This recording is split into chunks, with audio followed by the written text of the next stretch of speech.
My name is Fiodora Apostolaqi. I work for WorldGates. We are an immigration company, and I am the visa support administrator for my manager, Amirala Moayeri. We assist with free immigration services for anyone that's looking to apply for their study permit, extend their study permit, apply for spousal open work permit, or anything of that kind. I was invited here at Niagara College, Toronto, and I was offering a workshop with the career services team about immigration.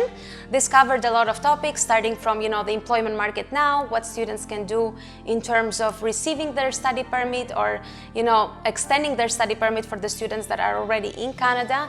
We had a lot of people joining online as well, so we were answering questions that are related to specific situations that students may be facing while they are here.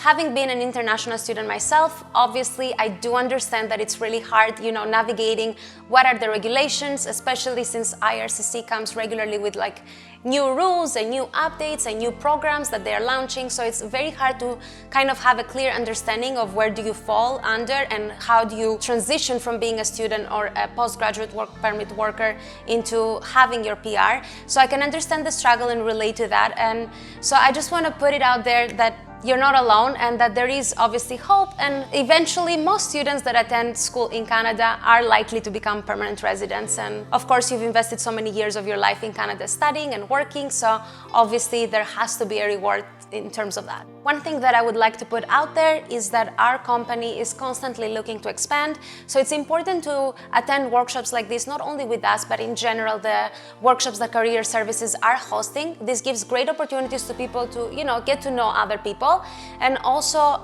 for us in specific to get to spot talents, get to understand a little bit of the student world, and to also just kind of expand our team as we're looking into growing.